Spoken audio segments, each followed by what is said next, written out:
Welcome to the Veterans Who Build show.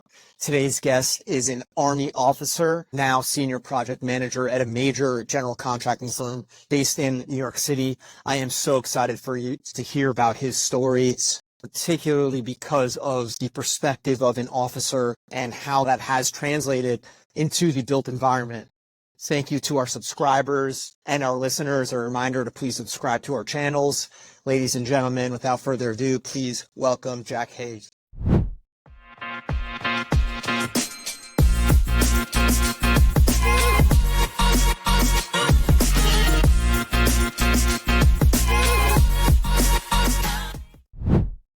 Thank you to our channel sponsors, Jet.Build. If you're looking for ways to better manage your real estate development and construction projects, look no further.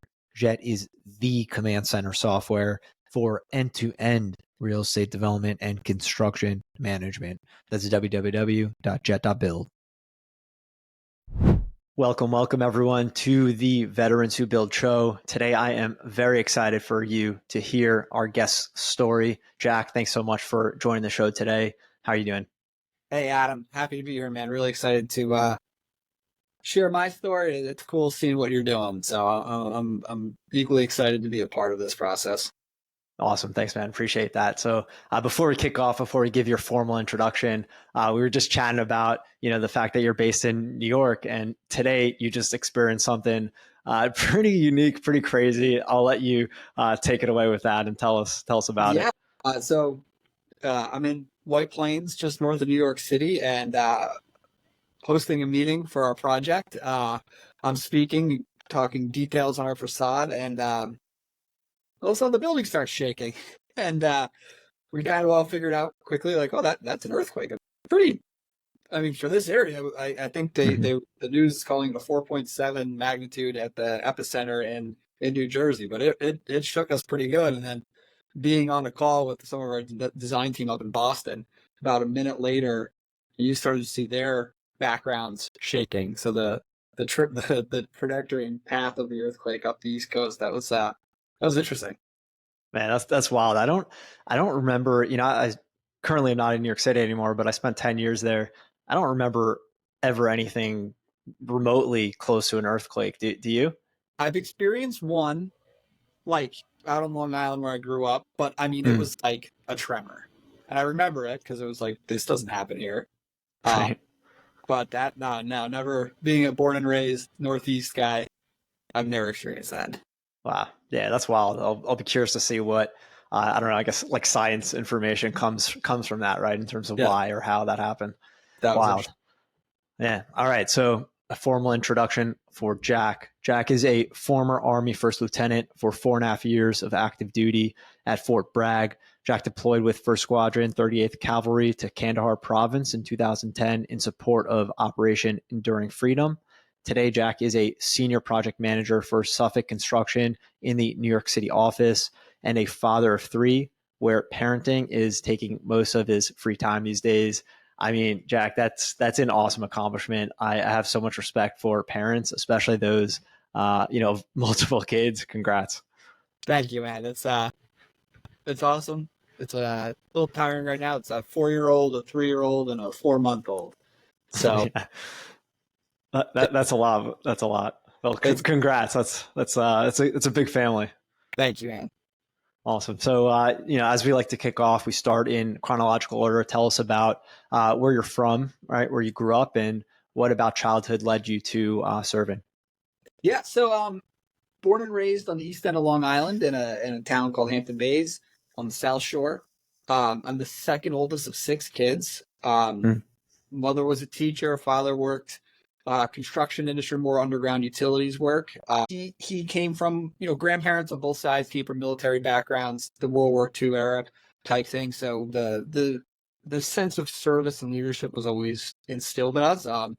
And in being one of 6 kids, and my mother making sure that all of us were going to go to college, she was trying to figure out how am I going to pay for all 6 kids to make sure they go to school and get their education.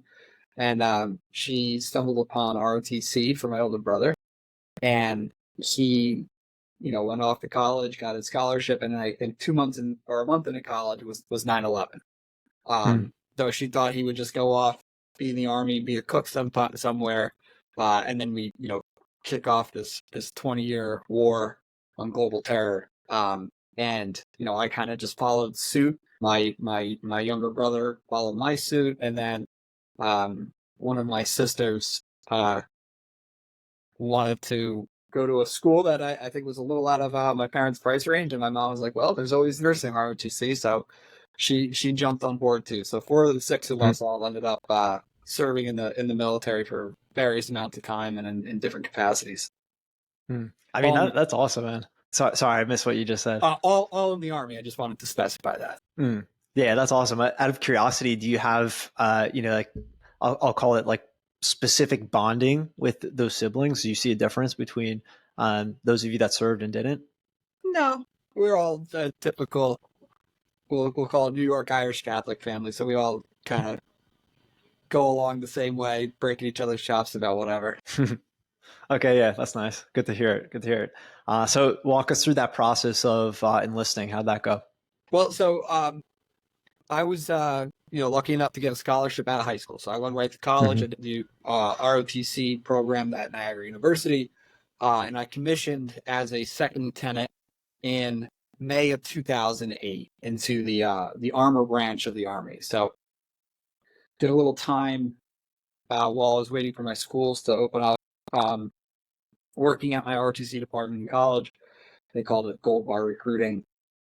I was essentially part of the cadre staff, just kind of helping out. And then so that was May. Then January of 2009 is when I shipped off for my training. So I had an 8-week basic officer leadership course out in Fort Sill, Oklahoma. From Fort Sill, I went to my specialty training, which was armor. So we trained on Bradleys and M1 Abrams, learning to be tank commanders, platoon leaders, things of that nature. And I was at Fort Knox, Kentucky. I did that training it was March to, I think we graduated around July. And I did some additional courses there because I was going to I was part of the armor branch, but I was going to a base that was basically light armored reconnaissance, no tanks. So there was some follow-on training that they sent the guys that were going to the light armored units too. So it was called the Army Reconnaissance course, and I think there was like a striker maintenance course. So I did a bunch of training over the course of 9 months before finally getting to my unit in September of 2009, about 16 months after I graduated and commissioned into the Army. And that was at Fort Bragg with 138 Cav. So before we get into Fort Bragg, I want to take a step back and go to your experience as ROTC. Love to hear about what that process is like and how you felt about it. I mean, I thought it was a great program. I mean, an opportunity that you're there on a 3-year scholarship. You get a monthly stipend, so we always had a few extra bucks in our pockets to go out, if you will. But you learn some really great core fundamentals around leadership and training. You're a regular college student, but you have a few extra activities that you do. So it's PT every morning. During the week, you have a couple weekends where you go off, do some field training exercises. And as you grow and escalate in the program from year to year, it's not just it's not a self-instructed pace. It's a core curriculum that you go to. So after your freshman year in the summertime, you're able to apply for some training. Same with after your sophomore year. And then after your junior year, you head off to leadership and development course, which is about 5 weeks out in Fort Lewis, Washington, and then come back as a senior and kind of help train the rest of the battalion as they're coming up. And then you get your branching and you graduate college in your 4 years, and the same weekend you graduate college is when you get your commission and into for me it was Army ROTC. I know other branches have different every branch has an ROTC program. So for me it's specific. Hearing that, I don't know if I'm just sensationalizing it or something, but it really just sounds like an amazing program. I mean, what are like downsides to that, right? You're getting essentially scholarship for school, you're getting stipend, you're learning a ton, you're in essentially a community of more or less like-minded people, I mean, I'm only pulling positives from what you just said. Yeah, you have, I was in a small program, so about 10 to 15 cadets per class. Mm-hmm. But you're still also a regular college student too. Mm-hmm. In uniform all day, every day. You have freedom to do what you want in your downtime while still progressing towards this goal that you're trying to achieve of ultimately becoming, a second lieutenant in the Army. That's awesome, man. Do they allow for, they meaning the program ROTC, does it allow for you to essentially choose what, area of Army you want to go into, in this case, because you're in that Army program? Yeah, so they call it an order of merit list. You're nationally Mm-hmm. ranked to peers. I think ROTC commissions usually around 4,000, 4,500 cadets a year, and they're ranked 1 through 4,000, and then the service academies are involved in that too. So West Point, Mm-hmm. VMIs and Norwich academies, all those schools, and what goes into your OML ranking, it's like 40% of your GPA, your physical fitness standards, your performance at camp, your general performance, and your individual battalion and your extracurricular activities. And you put together a wish list. You rank your branches 1 through 16. There's 16 branches in the Army. Last I checked, Mm-hmm. it's been a while. I've been out for well, coming up on. I've been out for 12 years. So when I was when I was going through, it was 16. Most of us didn't only qualify for 14, right? Like I didn't take the aviation test, so I didn't qualify for becoming a helicopter pilot. Not something I wanted to do, or finance. So I ranked my branches from most desired to least desired, 1 through 14. I was fortunate to get the armor branch, which was my first choice in that. So that was what I wanted to do, and it was what I got to do. That's really awesome. I mean, that's just an impressive program. And I mean, do you recommend it to people? Absolutely. I mean, Yeah. there's great benefits to it. If it's something you're interested in, I love the aspect of having the college setting and college life Mm-hmm. while still doing ROTC and driving towards that goal. It was, yeah, it was great. I got some incredible lifelong friends out of it, just from school part of things, and yeah, That's awesome. we're still, a lot of us are still really, really strongly connected today.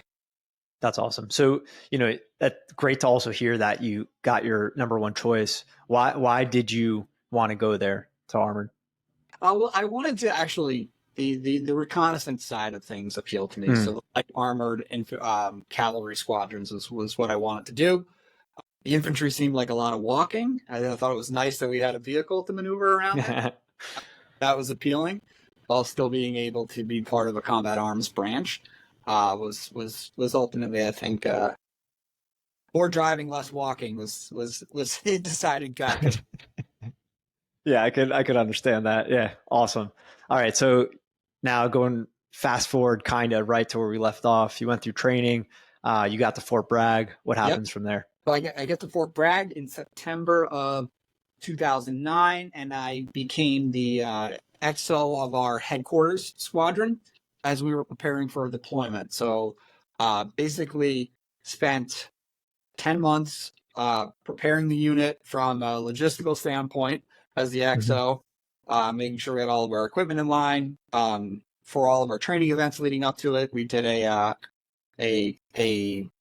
4-week course out at the National Training Center that January 2010 as like a train up for the deployment. And then I was basically it's called the unit movement officer. Got the unit packed up, all the material and equipment that we owned, sent downrange. I think the squadron was 435 people strong, and the headquarters troop was around 135 people, and that consisted of like your squadron commanders and your squadron staff too. So got the staff, got the troop unit, and with the rest of the XOs from the other troops deployed downrange the end of June 2010. So we deployed to Kandahar Province.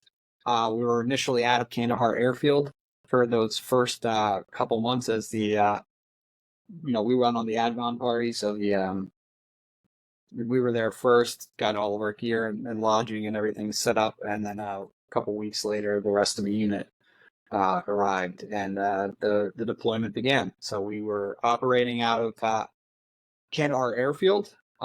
We had an area of operations south of Kandahar Airfield along, I think it's Route 4, towards basically all the way down to Svinboldak, which is the one of the border crossing points from Pakistan into Afghanistan. So the first 6 months of the deployment, we controlled the north half, which was a district called Tactical. And we set up and established these OCDs, Operational Coordination Center, OCCD, Operational Coordination Center, district level.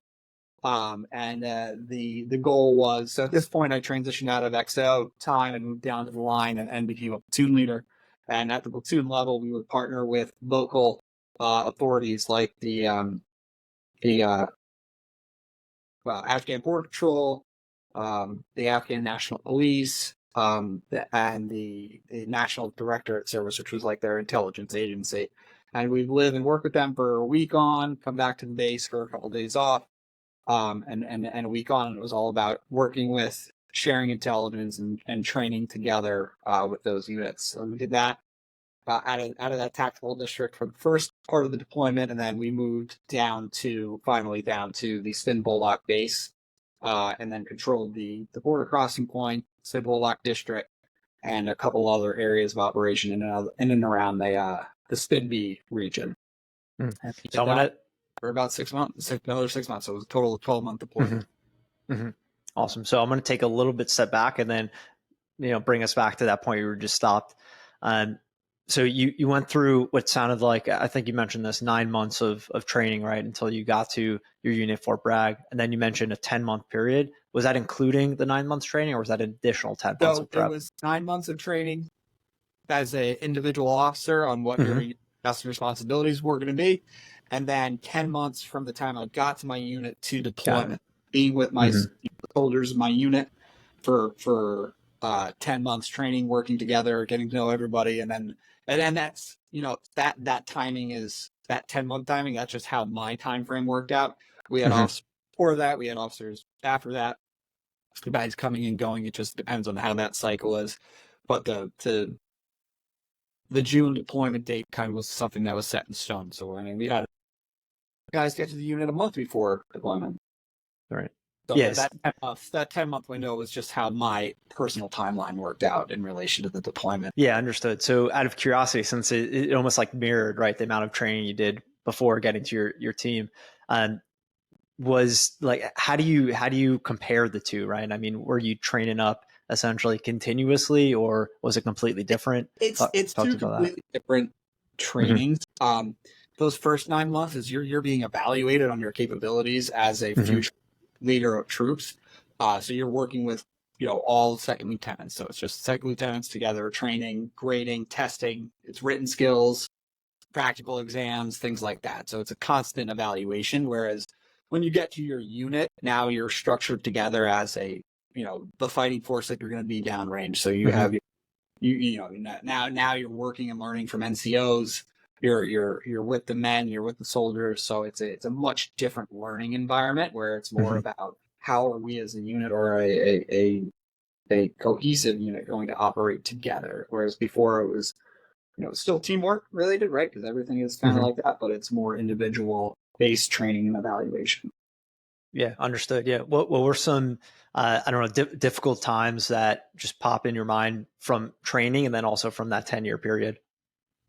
I mean, the training, it's just, it's hard training. Like, it's nonstop, right? It's just, we have some weekends off, but sometimes, a lot of times working through the weekends, a lot of field time, a lot of studying.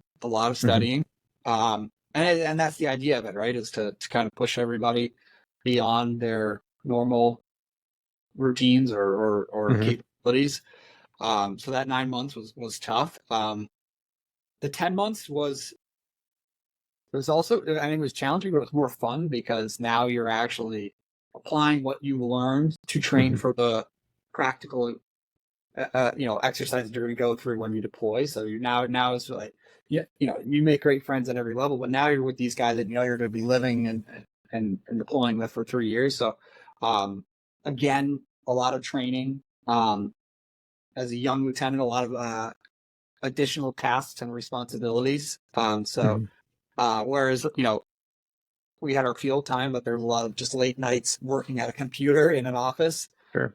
Which you don't necessarily think about as for somebody that maybe doesn't understand or how the process works. Like as an Army officer, you have a laptop and you go to work, and you are sitting in an office sometimes for hours on end, just coordinating, prepping, and making sure that everything's in line for whatever training activities you're coming up with, but ultimately pushing that schedule along so you're meeting your milestones to be prepared to deploy. Yeah, so I mean, yeah, great call out in terms of what it means to be an officer, and I guess to give some more light to that, more color to that. I mean, you're managing people, you're managing equipment, you're managing objectives. So you certainly need a computer. You certainly need those extra hours to ensure everything's in line. I'm intrigued, and this is also why I was asking to make sure I heard you correctly in that 10-month period you had once you got the unit. I'm intrigued by that timeline, and if you think, obviously you had your experience, so you couldn't speak to this as if you had a different experience.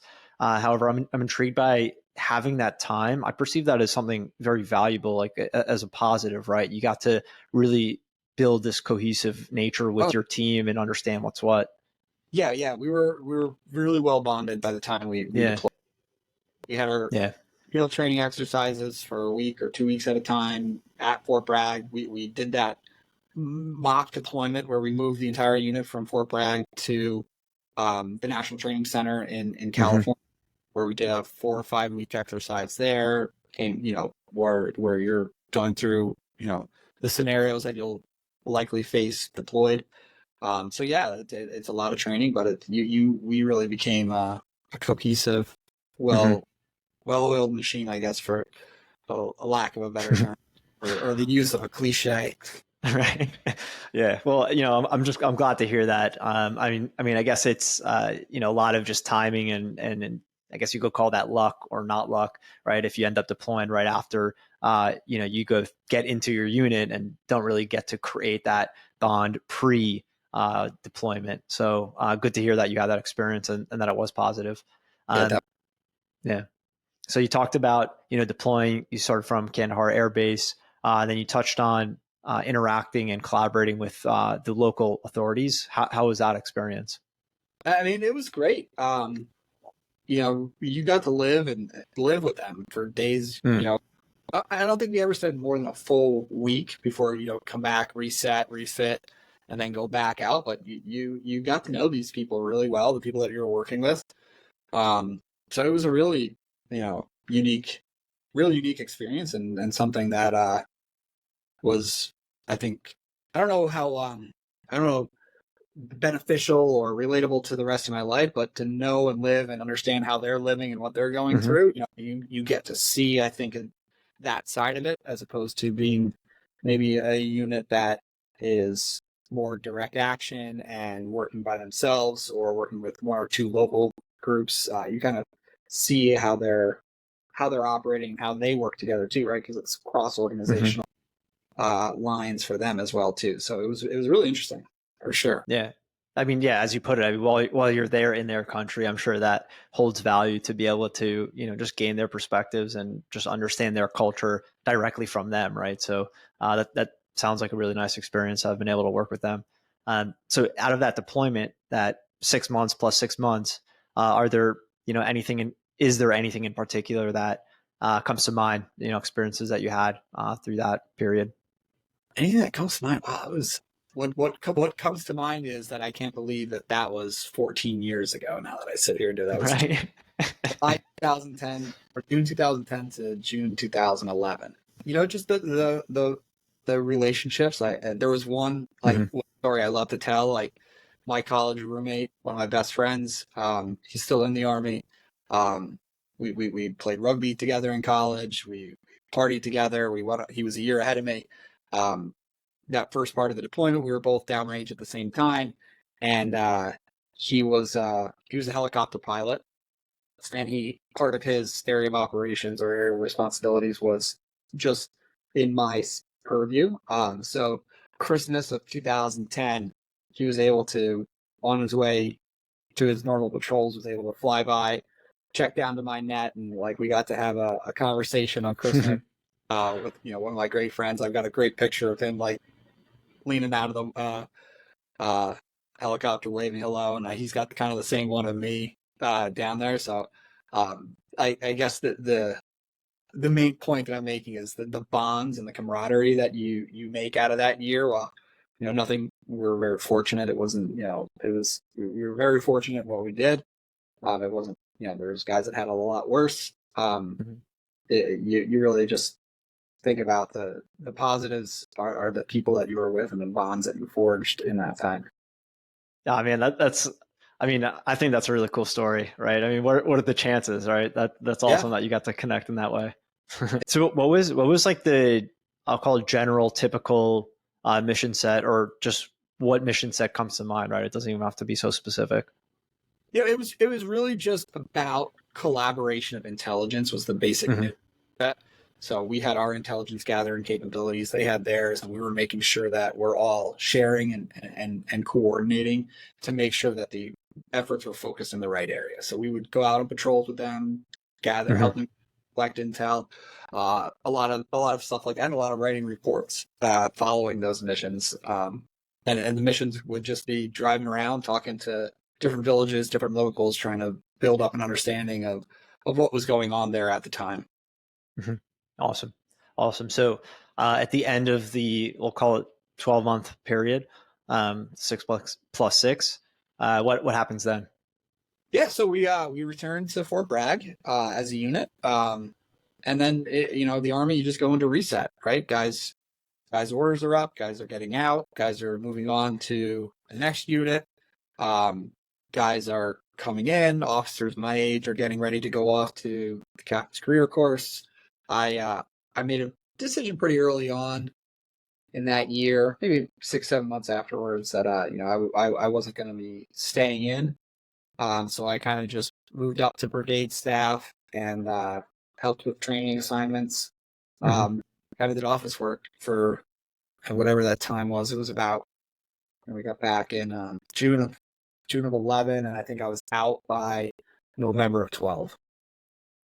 Yeah, but by the way, I mean, yeah, we just laughed about how long ago it was since you finished your service.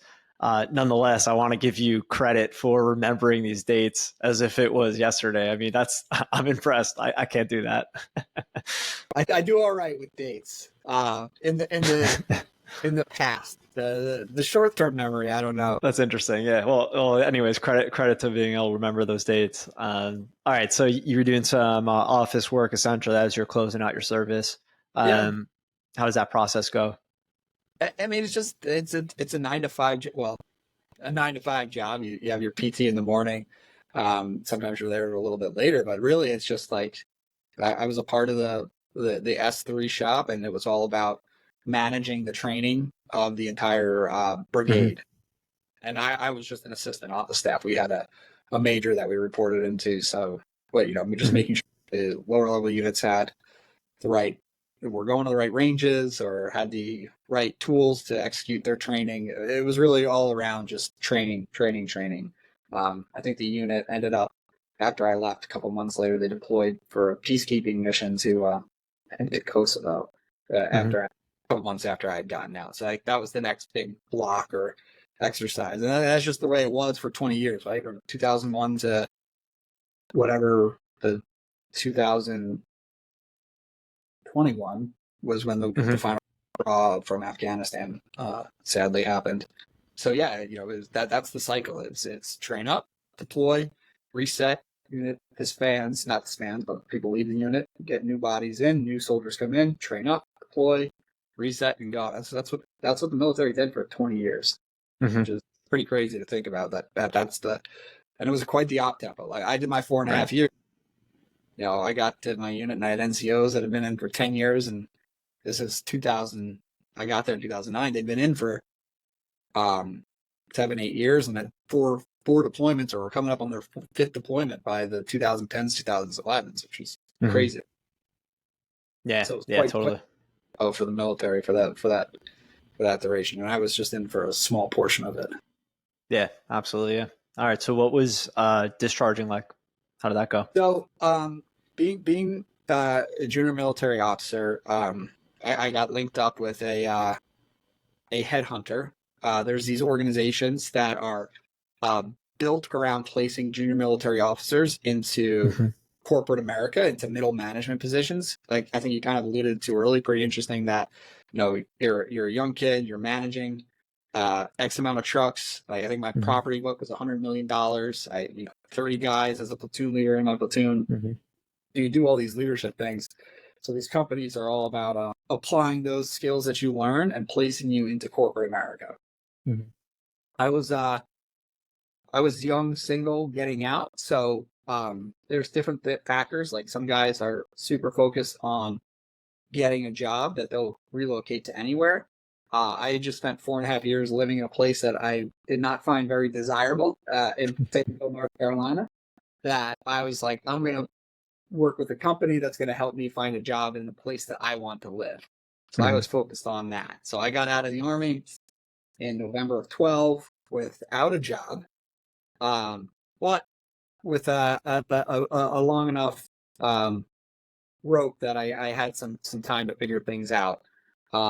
And I moved to Charleston, South Carolina, where I had some good friends that were there, only about 2.5 hours from Fort Bragg. So I've been spending a lot of time down there. I love the area. A core group of friends from college that had moved down there. So for me, it was all about the location. Ended up doing getting a job. I delivered a sailboat from Charleston Harbor to Tortola in the British Virgin Islands, and the pay was a flight home somewhere. So, as I was trying to find work around November or Thanksgiving, I did the boat trip in mid-December and flew home to New York for the holidays that 2012.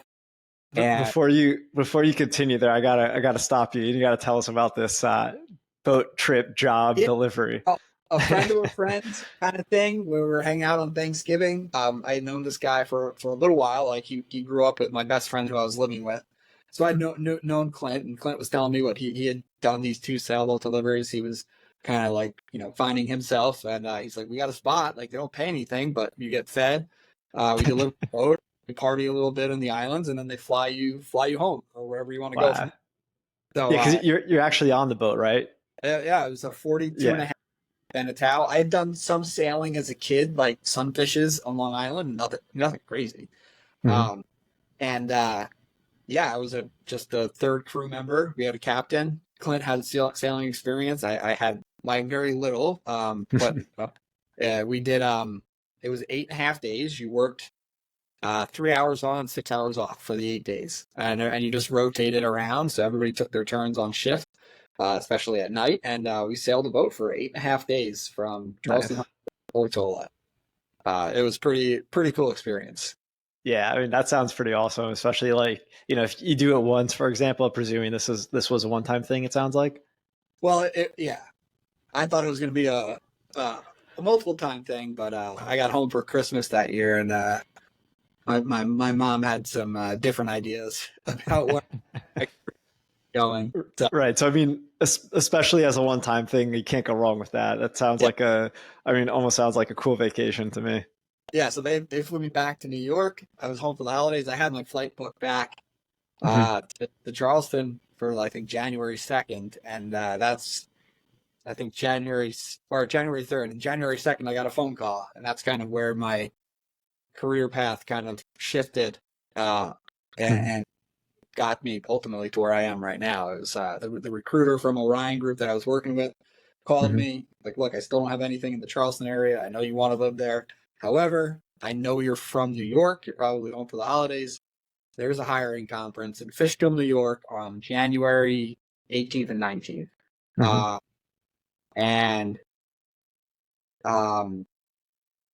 yeah, that's how I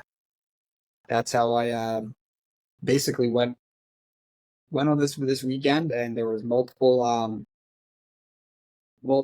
companies there, and I heard, Sunday night you get like a presentation from everybody, and that's where I heard AECOM Fishman. I was like, I think I've heard of AECOM. My uncle worked there. I texted him, and he's like, whatever you do, get an interview with Tishman. And they were, even though the interviews are all set for the day for you, they were gracious enough to meet with me at lunch that day, and that's how I got into construction. Well, that's cool. Sorry, go ahead. Construction. My father being in underground utilities.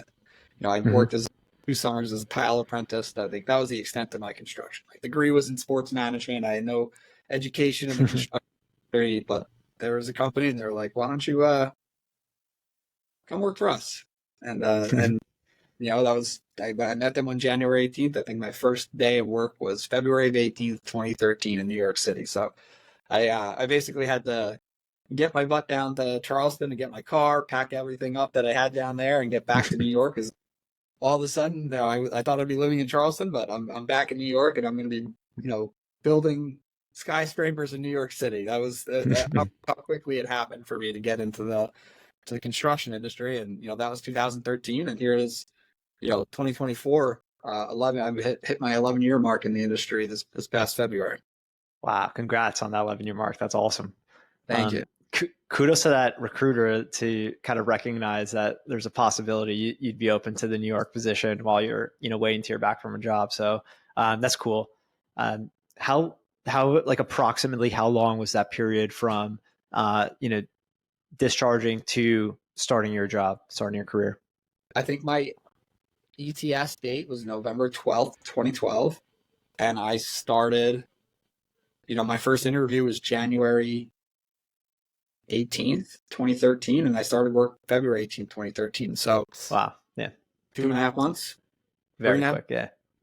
December, January, just about 3 months. Yeah. I mean, it's like it kind of, you talk to people in my shoes. That's crazy that I didn't work for 3 months coming out of the military. I had so many people that were just like, they had their job lined up for the day that they got out, because they were, like I said before, right? I lived in an undesirable place. I wanted to choose where I was going to live, opposed to having a job tell me where I was going to live. And I was willing to, being single, not having a family, having some money saved up from a deployment, I was able to have that flexibility in my transition. Whereas some people, there, a lot of guys had young families, or, didn't want to take that risk, or whatever their situation was. That was just my situation, to have that 3-month gap of, you could call it figuring out what you want to do. During that 3 months, zero thought ever went into working in the construction industry. That's pretty wild. But yeah, by the way, I didn't really take that as being a long period, especially, given circumstances. If you're able to kind of, hopefully just figure out what you want to do, then that sounded like a good period. Yeah, I think I wanted to emphasize that as like the transition period, right? Everybody's transition period is different, and that's just how mine unfolded. I wish I'd taken this 7 months. Right, exactly. Yeah. If you could swing it, then, I mean, really, why not? That's like a pretty unique period of time. This is kind of interesting. I'll do this. Yeah, exactly. So talk to us about, I'm going to say talk to us about this transition period, but what I want to add to that is, the transition period is not specific to only that 3.5 months. It could track until, a year, 2 years later, et cetera. And by transition, I mean from military to civilian, and then, civilian, and then into professional career. Yeah. So it's your first job out of the military, right? So like my first job out of college was the military. You had your structure, you had your background, like, what you're doing. And then first, foray into corporate America, it's a lot different. And it's hard to, I think, prepare yourself for what the expectations were. I think my first year was a bit of a struggle from a learning perspective, or ultimately, like, you have to humble yourself and know that you're starting out at zero. Like, right? Like, you're military, you're kind of told when you're in these hiring groups that, oh, you're unique, you're special, you're going to go off and do all these things because you're in the military. To me, all of that is nonsense. The military is a great way to open doors, but once you cross that line, you're just like everybody else. And in fact, you're a little bit below that, because the guys that were 27, I was 27, 28 when I got out, they've had 4 or 5 years of working in this professional environment. You're starting at square one. Like so it was like, I wasn't ready to be told. I was told what to do. Like, there's no problem. Like, I wanted to work. I wanted to be there. But I thought, I was mentally told and prepared that, oh, you're a middle manager. You're right in. Like, no, like, especially in the construction industry, I was bottom of the totem pole. Like, and that took a little while to get used to. And I say that, like, I don't want to sound like I was, this brash, like, I don't deserve to be that put down at the bottom, but like, I just wasn't mentally prepared in the manner. There was going to be so much, like, I had a lot of learning to do, and I joined an industry that's very specific to your schooling, right? Like, we talk about, a lot of people, you hear, just go to college, get your degree.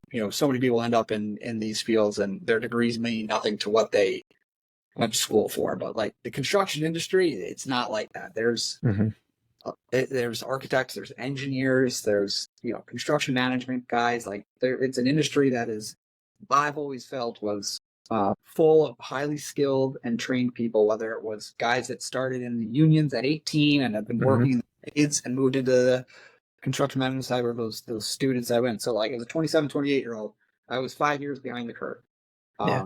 I still, like, I'm loving what I'm doing, but like, I'm still behind the curve. I'm still catching up.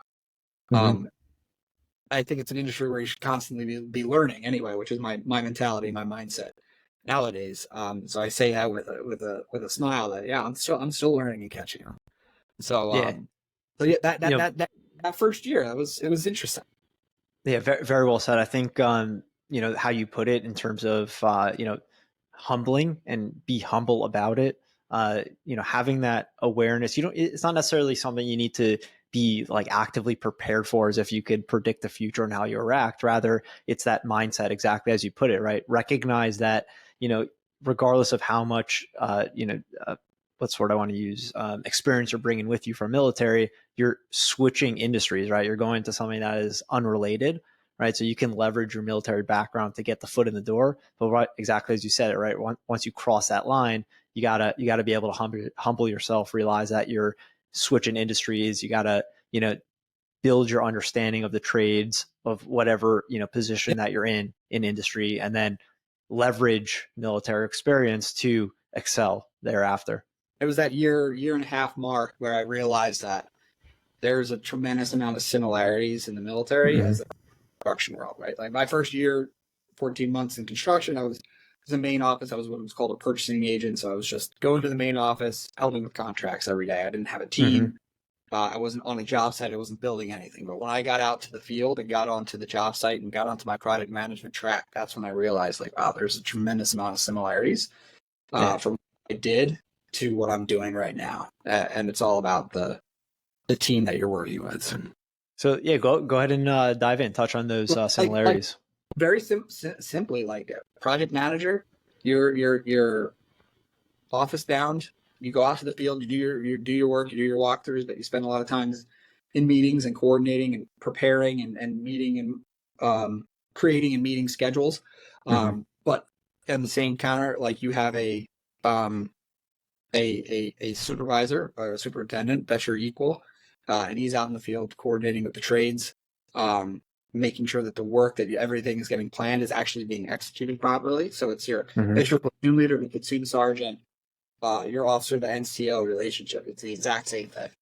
And as the size of projects that you're a part of, you see the team grows, right? Like, you have, a project executive who's just like a battalion commander. You're reporting to him, and you have a general super is like your sergeant major, and he's got his group of superintendents that support him. The project executive's got his, and then ultimately you have a task with an end state, and a ton of milestone objectives to hit along that line, and a group of individuals that all have to come together to complete that task. So the similarities that I quickly unearthed really were, uniquely similar.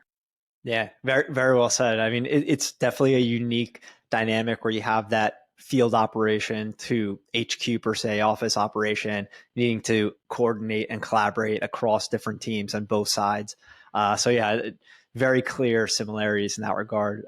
But before we move on, I wanted to give you give the opportunity to say, if you were to provide yourself, right, the younger you, with advice in that transition period, military to civilian and into the beginnings of your career, what would that be? So, I mean, I think I touched on it earlier. It's like once the military opens the door for you, but nobody knows what the military does on the other side of that door. So you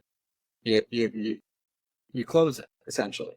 What you did was awesome. Your accomplishments were great, but at the end of the day, from the civilian sector and their perspective, is everybody in the military did the same thing. You're now a part of a different team, and you need to learn how to adjust and adapt to that from ground zero. And it doesn't matter. And I've talked about this with a lot of friends, guys that have got in 10 years, at 15 years, at 20 years. Like, you're still starting at essentially the bottom.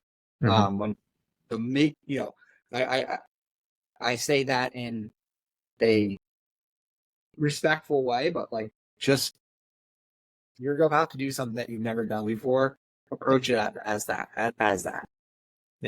Yeah, well said, man. I absolutely agree, and you did highlight that before. I just wanted to, give the platform for everyone to kind of compartmentalize it as a, advice in that stage of life. Awesome. So, I want to give you opportunity to highlight any career wins that you've had. That you want to talk about. Something I'm very proud of. Like, it is twofold. Just like in military, timing is everything, right? Like, I got to my unit that had that 10 months. I got into the civilian world, had 14 months of doing a job that, quite frankly, was not fun.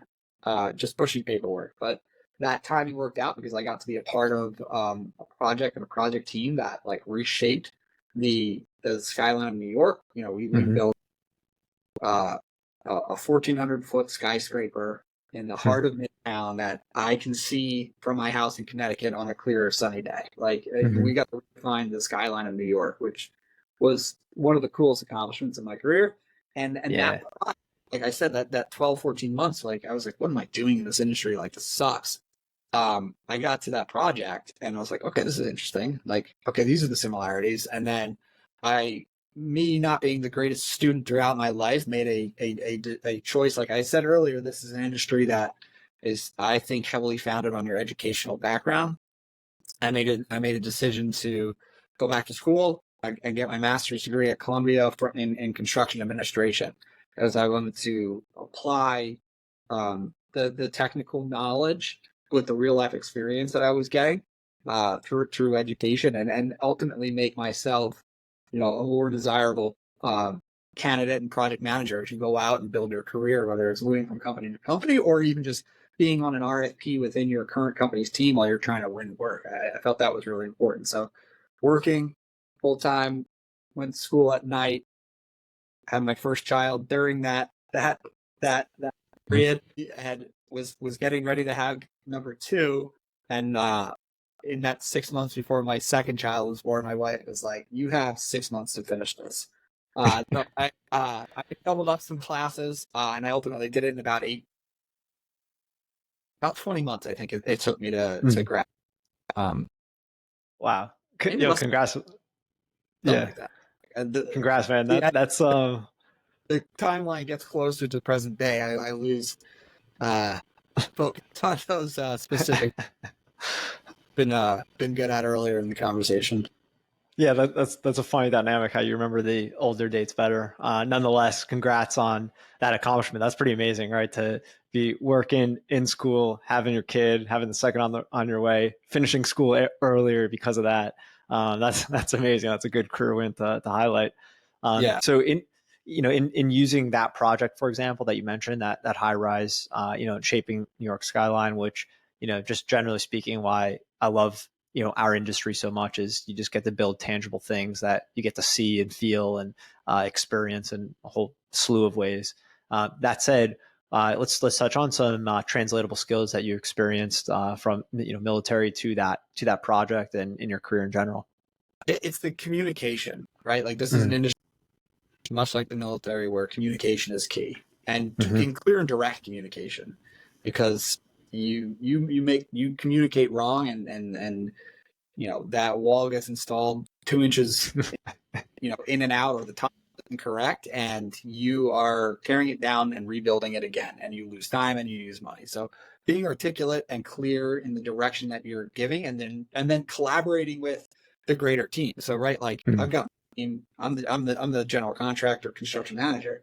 We have subcontractors that work with us. We have the design team, which is the architects and engineers that you're working with, and ultimately you're accomplishing your project for an owner. So there's multiple personalities and stakeholders that make up how to accomplish a project, and being able to clearly articulate to all of those different personalities is super key in my industry. And same in the military, right? Like we have your multiple personalities within your immediate platoon, and then that platoon is working with your greater troop, which is working with the greater squadron, which has your left and right adjacent units, and it's like all about communication and communicating with different personalities and different capabilities. Yeah, I 100% agree. I love that was your call out for translatable skill. I remember how quickly I realized describing where a wall should be, what something should look like, what a color should be, seeing that translate pretty quickly and translate differently from what I had in my brain, right? So understanding how your communication is being translated in someone else's mind differently from what you intended, which obviously has a high likelihood of happening. So how do you bridge that gap, right? How do you make communication clearer so that it's more objective to what the end goal is? So yeah, that's a great call out, and absolutely translatable and absolutely relevant in both military and in our industry, AEC. Awesome. So now moving on in our conversation, we want to touch on the last two things of the show, which is going to be wellness practice and a book or books you'd like to recommend.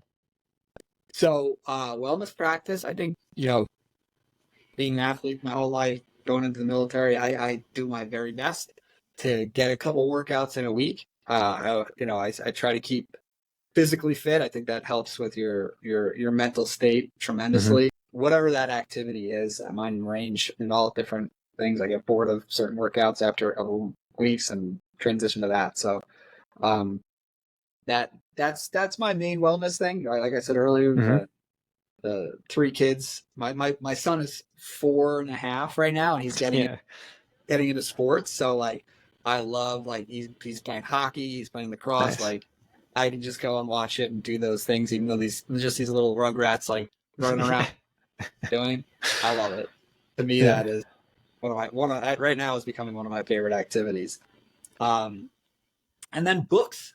I got to take a really interesting class during my grad school called organizational behavior and leadership, and it was the first time where I really started to study leadership. You get thrown into these military, you're a junior military officer, and you kind of learn as you go through people.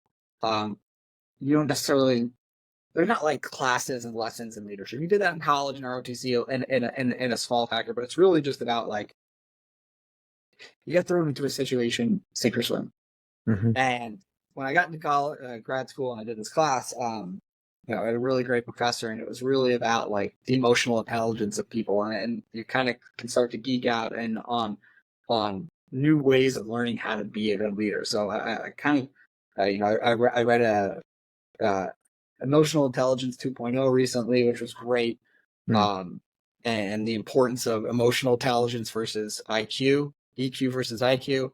And then there's a great author, James Stockdale, who is a Naval Academy grad and Medal of Honor recipient in the Vietnam War. He's all about philosophical leadership. So I learned about James Stockdale from that class, from my professor.